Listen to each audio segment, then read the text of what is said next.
Hello मेरी प्यारी हरामी जनता। तो आज मैं हाजिर हूँ the baby dragon and the rabbit spirit के 24th चैप्टर के साथ। आई होप कि आपको ये चैप्टर पसंद आ रहे होंगे, क्योंकि मैं दोनों महानुआस के चैप्टर्स को बराबरी पर लाना चाहती हूँ। इसीलिए इस महानुआ को अब की एक्सप्लेनेशन पर अभी ध्यान दे रही हूँ।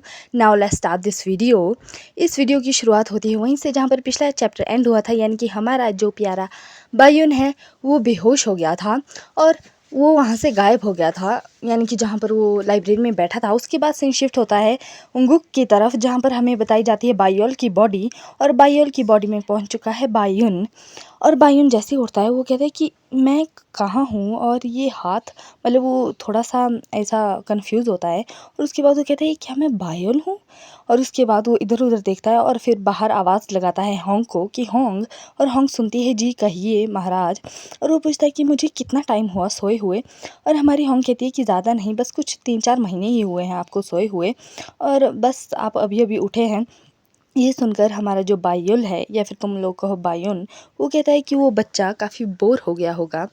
और वो पूछ लेता है बायुल कि कुछ और तो नहीं हुआ। इस पर होंग कहती है कि जी महाराज हुआ तो है। बायुल पूछता है कि क्या हुआ, और होंग बताती है कि कुछ दिनों पहले हमारे जो एम्परर है उन्होंने डोरियो का विज़िट लिया था। और ये सुनकर बायुल बहुत ही ज़्यादा शॉक हो जाता है और पूछता है क्या क्या वो मारा गया। इस पर होंग कहती है कि नहीं नहीं, वो मारे तो नहीं गए, वो बच गए, जिंदा बच गए, बट उसके बाद उन्हें किसी ने भी नहीं देखा। ये सुनकर हमारा बायुल काफ़ी ज़्यादा डर जाता है और वो वहाँ से उठकर भागने लगता है। और हमारी होंग पीछे से कहती है कि माय लॉर्ड। पर हमारा बायुल कहता है कि जब तक मैं उसे ढूंढ ना लूँ मैं वापस नहीं आने वाला। और हमारी होंग पीछे से कह रही होती है कि आप अभी अभी उठें, और अगर उसकी दूसरी बहन दानी को ये पता चला तो वो हम दोनों को ही स्कॉल्ड करेगी, यानी कि गालियाँ बकेगी और बहुत ज़्यादा डांटेगी भी। और इसके बाद हमें बताया जाता है बेचारा बायुल सारी जगह पर हमारे डोरियो को ढूंढ रहा होता है, इधर उधर बाग बगीचे में, पूल के पास। और फिर लास्ट में फ्रस्ट्रेट हो जाता है और कहता है कि तुम हो कहाँ यार। और ऐसे ढूंढते ढूंढते रात हो जाती है। फिर वो हमारा जो बायुल है वो वापस आ जाता है और कहता है कि वो बच्चा अभी तक वापस क्यों नहीं आया। ये सुनकर हमारी जो दानी है वो उन पर बकने लगती है, उनको बकने लगती है कि आप कैसे इतने लापरवाह हो सकते हैं। डोरियो तो बच गया बेचारा, किसी तरह से सेफ हो गया, पर आपसे इसका कोई लेना देना नहीं है। और उस पर आपने लास्ट टाइम जब उठे आपने मेडिसिन तक नहीं ली।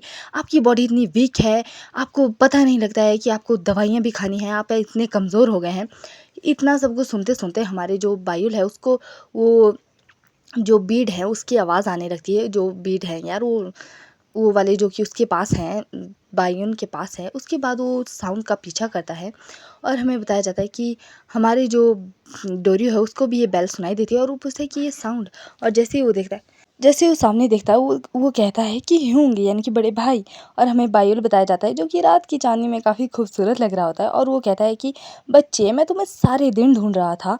और हमारा जो डोरियो है वो पूछता है कि आप कब जगे, आप कब उठे। और हमारा बायुल हंसकर कहता है कि मैं तो अभी बस थोड़ी देर पहले ही उठा हूँ। और ये सुनकर हमारा जो डोरियो है वो काफ़ी खुश हो जाता है और उसकी तरफ एक बड़ी प्यार भरी उम्मीद की निगाहों से देख रहा होता है। हमारा जो बायुल है वो उसके मुंह की तरफ हाथ ले जाता है और उसका मुंह ऐसा प्यार से पकड़ता है, ऐसा ऐसा मत समझो कि ऐसा नफरत से पकड़ा है, ऐसा ढंग से पकड़ता है। और कहता है कि ये तुम्हारे इस खूबसूरत चेहरे का ये हाल किसने बनाया मेरी जान। ये सुनकर हमारा जो डोरियो है वो कहता है कि मतलब ऐसा है कि वो जो महाराज हैं वो आए हुए थे। और उसके बाद वो पूछता है कि अच्छा इसलिए तुम वापस नहीं आए और तुमने कोई मेडिसिन भी नहीं लगाई। और उसके बाद हमारा डोरियो कहता है कि हाँ ये एम्परर आए थे, तो तुम्हें क्या एम्परर ने पनिश किया।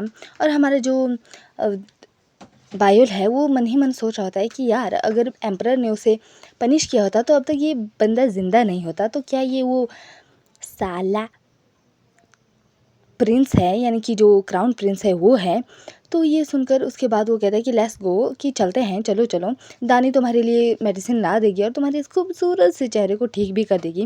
और उसके बाद हमारे जो डोरियो है वो पूछता है कि आपके हाथ में ये क्या है। और हमारा जो बायुल है वो कहता है कि अच्छा मेरे हाथ में ये क्या है, ये एक्चुअली तुम्हारा है, तुम इसे पहने रखो कि तुम जहाँ भी होगे, जिस हालात में भी होगे, जैसे भी होगे, मैं तुम्हें ढूंढ पाऊँगा। और इसे अच्छी तरह से संभाल कर रखना अपने पास, ताकि मैं तुम्हें ढूंढ सकूँ जहाँ भी तुम हो, जहाँ भी तुम कुछ भी कर रहे हो। और इसे खोना मत, याद रखना। और मैं तुम्हें ढूंढ ही लूँगा, जहाँ जहाँ मर्जी तुम जा लो यार, जहाँ मर्जी दुनिया के किसी भी कोने में, मैं तुम्हें इस बीड की या फिर इस बेल की आवाज़ से ढूंढ ही लूँगा। उसके बाद हमारा डोरी काफ़ी खुश हो जाता है कि कोई तो उसकी इतनी चिंता करता है, क्योंकि पूरे राज्य में कोई भी ऐसा बंदा नहीं है जो उससे बात करता है या फिर उसे भाव देता है। Bowel is the only one जो कि उसकी केयर करता है, उसके बारे में सोचता है। और इसी तरह ये चैप्टर यहीं पर ख़त्म हो जाता है। I hope you like this video. Don't forget to like, share and subscribe. मिलते हैं बहुत जल्द। Bye bye.